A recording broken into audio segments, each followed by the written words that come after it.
why not just make a tank, but also make a tank that has 3 times the amount of health as a normal person? What is going on, guys? It is Venom Surge here, and welcome back to another Elder Scrolls Online tutorial.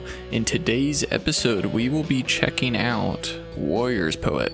This is a heavy armor set that you can get from Overland Morrowind. It gives you max health, armor, max health, and gain minor toughness at all times, increasing your max health by 10%. I threw this through many combinations of other sets and classes, and this thing is getting scary. I decided, since this is giving us minor toughness, let's make a health build. So we are using a sword that's defending with a magicka enchant on the front bar, as well as a shield with infused health. And then we are using a ice staff with the infused crusher enchant on the back bar. And we are doing 3 healthy with magicka recovery for the jewelry. For the next set, since we're focusing on health, I decided to do Plague Doctor, the one and only. You can get this from Deshawn farming Overland. You can also get some Mother Sorrow at the same time, so you can actually make some money or farm gear that you'll eventually need. So we are doing 5 pieces on the body with infused health on the big pieces and Divine's health on the small pieces.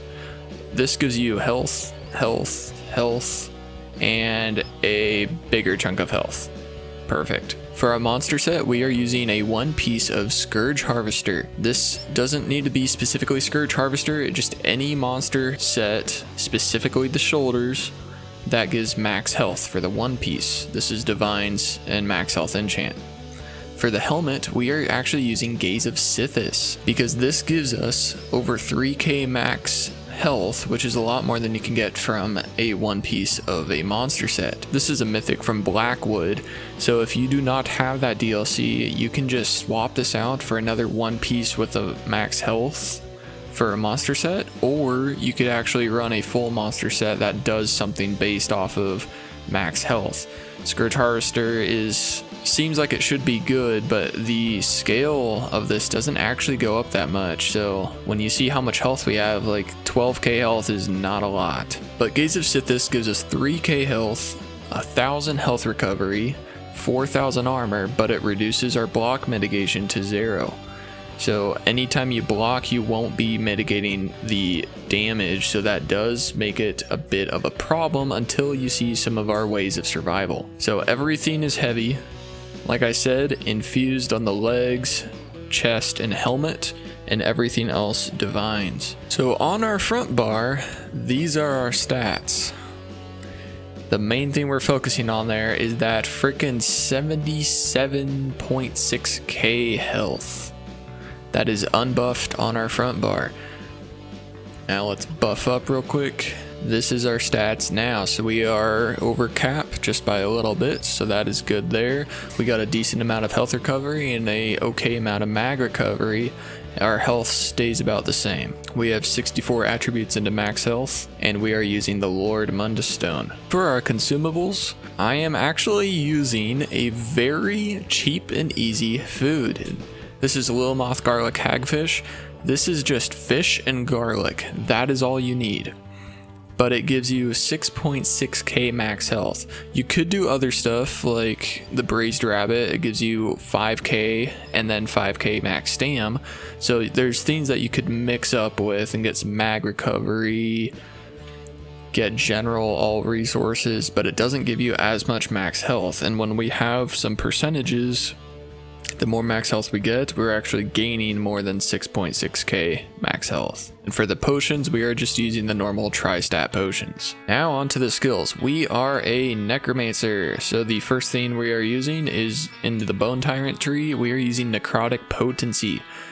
This is free to cast, but you suck in any corpses on the ground. Each corpse grants you 6 ultimate and heals us for 3.4k health every second for 2 seconds, but this stacks per corpse. The heal scales off of our max health, and while slotted, our damage taken is reduced. Now what's important about this is you can only suck 6 enemies at a time. So you'll get 12 seconds of that amazing healing. If you had 7 bodies on the ground and you suck it once and then you suck it again, you actually drop that initial 12 seconds and then you're just stuck with 2. So if you're using this for the heal, you want to hold off on spamming this and getting all that ultimate. I mainly just use it for the ultimate though. Next up in the one hand and shield line, we are using Heroic Slash. This does a bit of damage, but it does minor maim on the enemy, reducing their damage done by 5%, and we gain minor heroism, gaining 1 ultimate every 1.5 seconds. So between these 2 skills, we are getting ultimate like crazy. Next up, down in the Undaunted skill line, we are using Bone Surge. This is a damage shield that does a whopping 28.6k damage. We absorb all of that, and that can go up even further with some later skills. Allies can activate a synergy, and it grants them and up to 5 other allies a damage shield that absorbs 35% of their max health, and they gain major vitality. So it is best to keep this up as much as you possibly can, especially since our block mitigation does nothing. We use this to survive. Next up in the Bone Tyrant tree, we are using Hungry Scythe. This thing is one of the most powerful things you can get that's based off of max health. This does a conal attack. It does cost magicka, so you can't spam it too often. You heal for almost 12k up front. And then each additional enemy you heal for another 4k health. You also gain 1500 health every second for 5 seconds. When I was hitting about 5 enemies with this, it ended up critting, and I actually critted for 65,000 health. I healed all that for not even 3k magicka. This thing is powerful. Next up in the one-handed shield skill line, we are using Pierce Armor. You taunt the enemy and it applies minor and major breach on the enemy, reducing their resistances by a lot. You want to keep this up at all times, especially if it's a boss. If there's adds, you don't need to worry as much. I would just focus on the ones that hit the hardest. Next up is our fun ultimate. In the Bone Tyrant line, we are using Ravenous Goliath. This is a criminal act, so be careful when and where you use this, but you increase your max health by 30,000 for 20 seconds. And then while transformed, all of your light and heavy attacks heal you, and you also have an AoE DOT around you that you also heal for. With this, we can get 115,000 health. On the back bar in the Living Death tree, we are using Hexproof. This is a purge for ourselves. It costs health, which is not a problem because we are full of health. This removes 4 negative effects from you, and while slotted, all of your abilities cost 3% less. Next up in the Destruction Staff tree, we are using Elemental Blockade. When it's on the bar, this is going to be a Frost Blockade since we're using an Ice back bar. This does a small DOT, but it applies a Frost Safeguard for you and your allies that absorbs 23,000 damage from projectiles. Chilled enemies also become frozen and are immobilized. We use this to proc our Crushing enchant and to immobilize enemies. Next up in the Bone Tyrant skill line, we are using Beckoning Armor. This is a buff that will give us major resolve, increasing our resistances, and while it's active, any enemies that attack us with ranged attacks, they will be poured to us every 2 seconds. It also creates a corpse when this effect ends. So you want to keep this up at all times, but here's something cool about this. It lasts for 20 seconds. After it's lasted for 10 seconds, at half duration, you can proc it again and it'll drop that body, which then you can use to suck in more ultimate. So you do not need to wait for that duration to end. Next up in the Undaunted skill line, we are using Overflowing Altar. This costs health, which once again is not a problem. It lasts for 30 seconds. Every enemy nearby in 28 meters is going to get minor lifesteal for you and your allies. And if your allies get super low, they can synergize and heal them for 65% of their max health. Next up in the Living Death tree, we are using Spirit Guardian. This is a criminal act, be careful where you use it. But while it's active, every 2 seconds it heals for 2.5k health. It's not that much healing, especially compared to our scythe. But while it's active, 10% of the damage we take is transferred to this, and this does not have a health bar. This also creates a corpse on death, which will also add to your soul sucking. For our back bar ultimate, we have a couple of options. Right now I'm using, in the assault line, I am using aggressive horn. You activate this and it increases you and your allies max magicka and max stamina by 10. And all of you gain major force, which increases your crit damage by 20%. You could also do the Glacial Colossus. This pounds your enemies 3 times, dealing 5k. The final hit stuns all enemies for 4 seconds, and it applies major vulnerability to any enemy hit for 12 seconds, increasing their damage taken by 10%.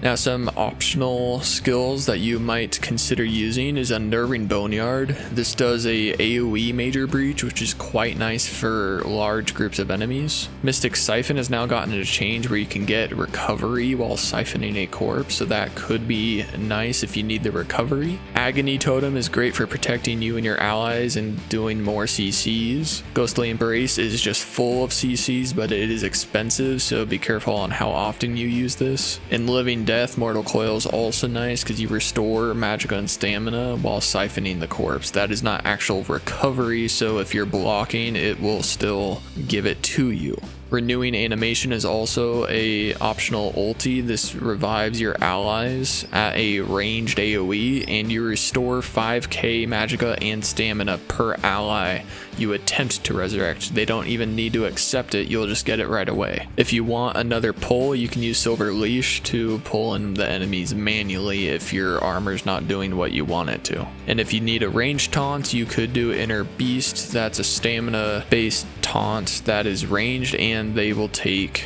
10% more damage from your attacks if they're not a player. Now into the CP. So in the green CP, I am just using movement speed, so that way we can move around faster. The main important one I'd recommend getting is Treasure Hunter, so you can get better quality of items while in treasure chests, and Steadfast Enchantment, so that way your enchants last a bit longer. In the blue tree, we are going to go into Staving Death, and we are getting Ironclad.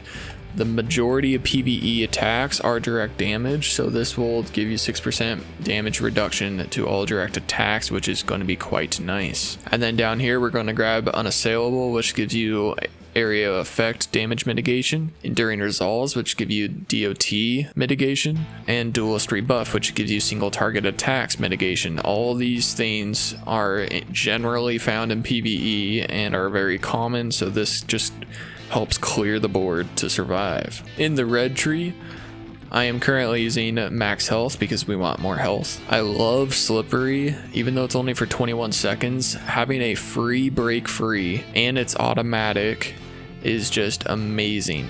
This thing comes in clutch so often when you're out of stamina. Over here I'm using Shield Master, so our bone shield costs less by 10, and Bastion, which increases our bone shield by 15%. Now into the passives. I will only cover the passives that really affect this build. All passives will affect you in some way, but some are not as important as others.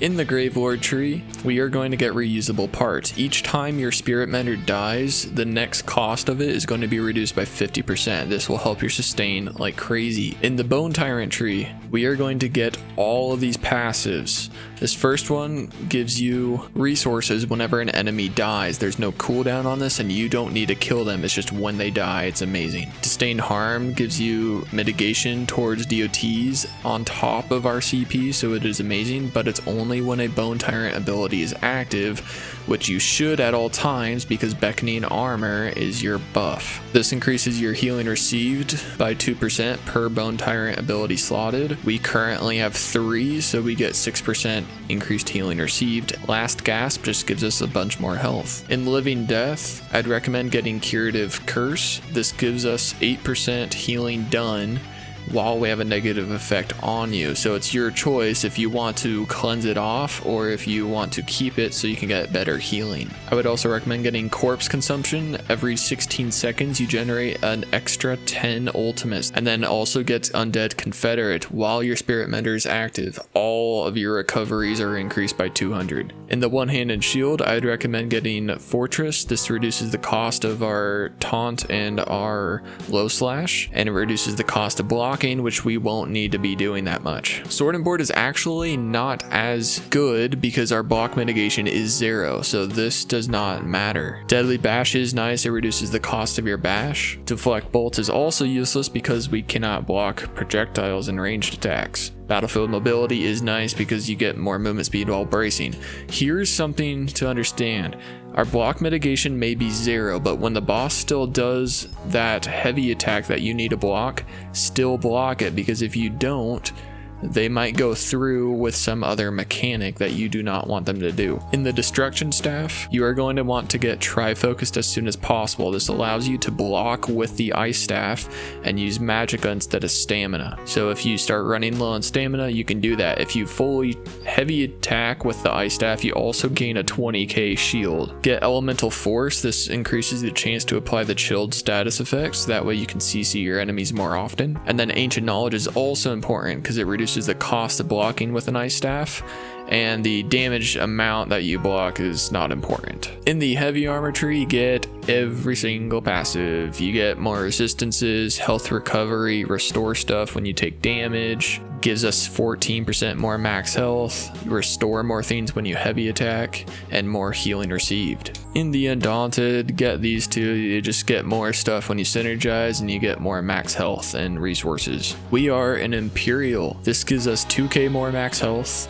2k more max stam, and reduces the cost of all of our abilities by 6%. Very nice, well-rounded thing. In your alchemy line, get medicinal use. This lets your potions last 100% uptime and actually overstacks it a bit, so that way you can stay up longer. Okay guys, so how to use this build. So the first thing is you want to keep up these 4 buffs at all times.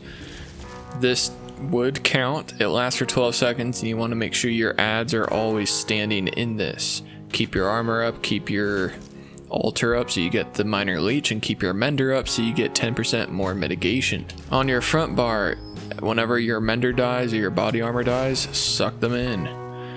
I try to keep my ward up as often as possible as long as I have stam. Keep your low slash up so you keep getting the ulti gen, and keep your taunts, that way he's debuffed and he's taunted on you.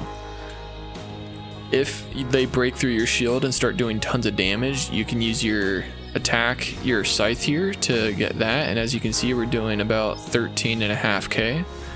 Here's the thing that you all have been waiting for, the ulti.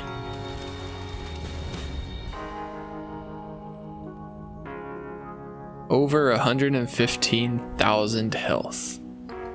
What's even scarier is how much healing you get from this,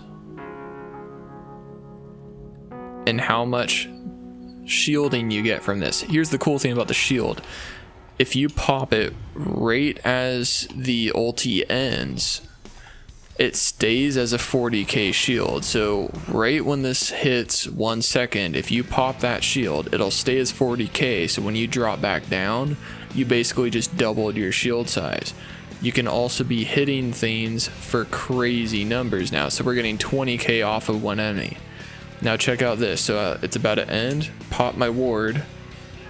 It's doubled in size now, because the ward stays the same, but my health shrunk. Now I wasn't able to do the math on how much healing you get from this, but I'll slow it down and put it in text so you guys can see that. But this thing will keep you alive like crazy. So let's go take this into Vet Scale Caller Peak. Earlier when I did testing on this, there's that Elder Ogre in this beginning part here. He does this massive AoE. Now if you put your ward up, you won't be taking any damage, but if you let it drop down, he destroys your health, but our scythe attack keeps us alive.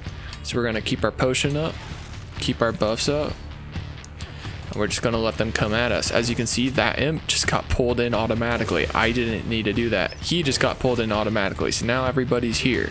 Now we only have 5 enemies here. So we're not even going to get the full healing, but we can spam it. We were getting 34k there. So we're getting about 34k to 30k, and these are non-crits. If we get the very rare occasional crit, then it can be pretty impressive. You want to make sure to keep your buffs up. And we're just gonna stand in here. You can see like the ward's taking massive damage, but it's also a massive ward, so we're not that worried.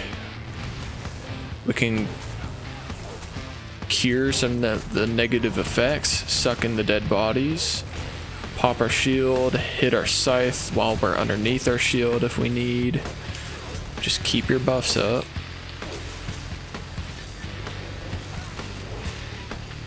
We're gonna purge the negative effects. As you can see, if I don't hit that heal, we are going to start dying. So we do need to actually use it, but when we do use it, it's crazy. So I'm gonna wait for him to do his thing again, and this time, let's purge, and then we're gonna do this. So I'm not going to use, he hasn't done the AoE here, but as you can see, we're getting 5k heals, and that's per enemy because they're all taking damage from all that. So now that we're getting to the end here, I'm going to pop my ward so it's doubled in size. As you saw there, it's impressive. He's about to kill us. We say no, we want to live, so we use our scythe.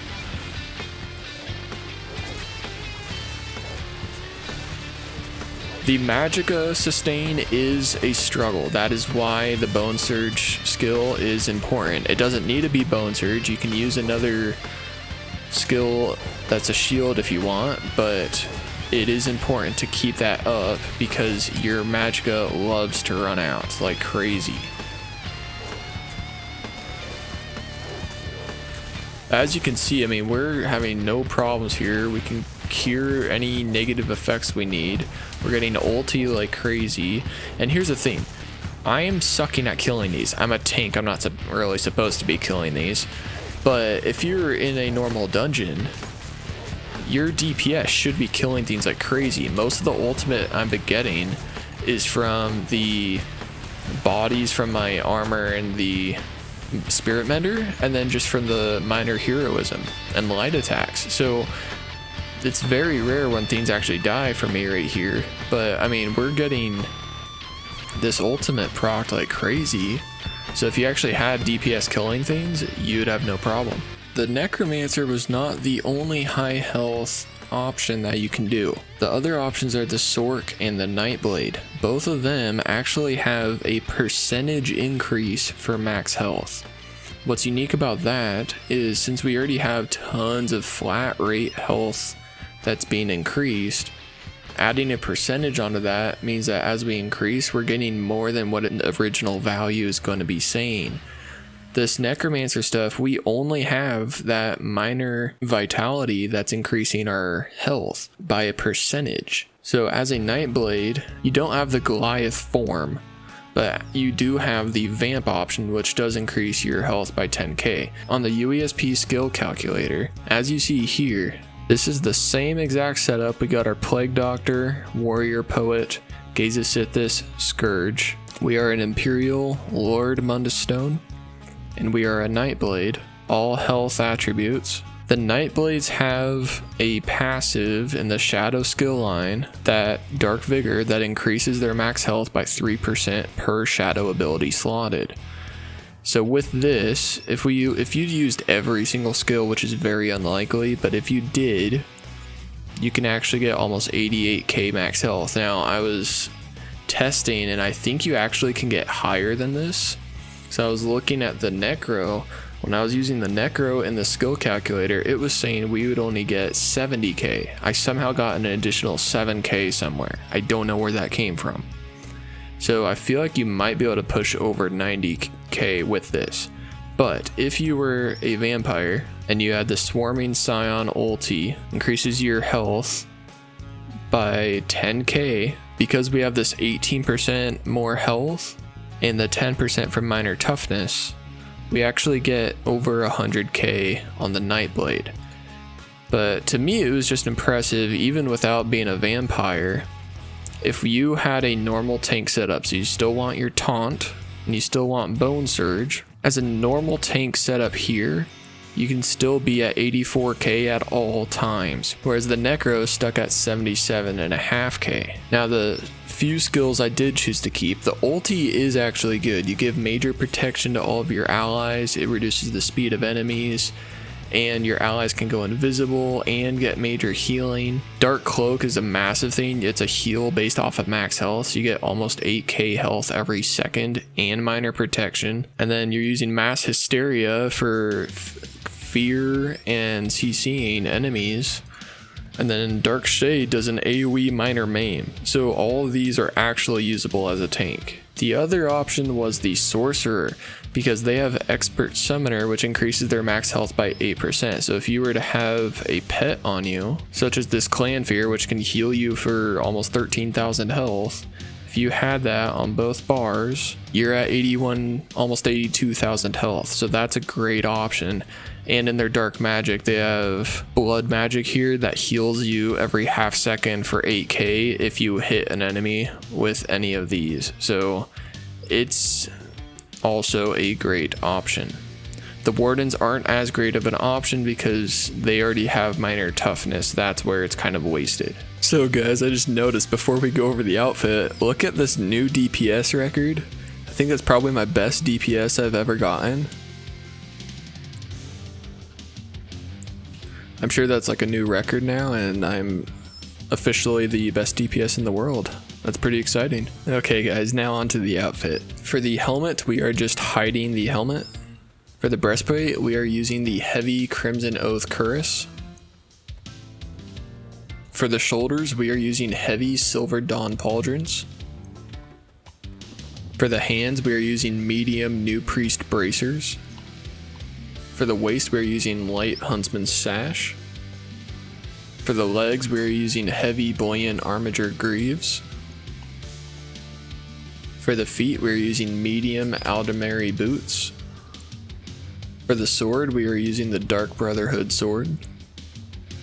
For the shield, we are using the Fire Drake Shield. And for the staff, we are using the Pit Daemon Staff. For the browns, we are using the Colovian Deep Brown. For the grays, we are using Tower White Gold. For the green on the waist, we are using Hist Green. For the green on the boots, we are using Aurora Green. For the sword, we are using Hist Green for the two pieces here, as well as the shield and the staff. Now I'll go over the color selection for you guys again.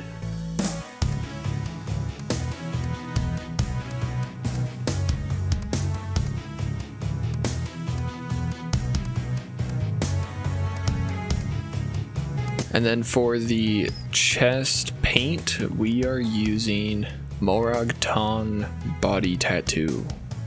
So guys, I hope you enjoyed this video. This was a fun build to create. I haven't seen many people actually using the Gaze of Sithis mythic. Originally when the Oaken Soul came out, I thought about using that, but they changed it to all the buffs, so that does not work anymore. There's tons of other combinations I was looking at as well, such as all of these. As you see here, this is what we are currently using, but I thought about using some of the Green Pact. I was just looking at all the health stuff that I can combine with. I even did this weird multiple one pieces. It was a really fun project to try out, but if there's any other sets that you would like me to do a showcase on and try to come up with a build for it, or if there's any sets that you guys would like me to compare, please let me know down in the comments. I love doing that comparison video. It's super fun for me, and it's fun to try out these different build combinations. Like and subscribe if you guys want to join the Venom Syndicate and help our community and channel grow. I hope you guys enjoyed the video, and I will see you guys next time.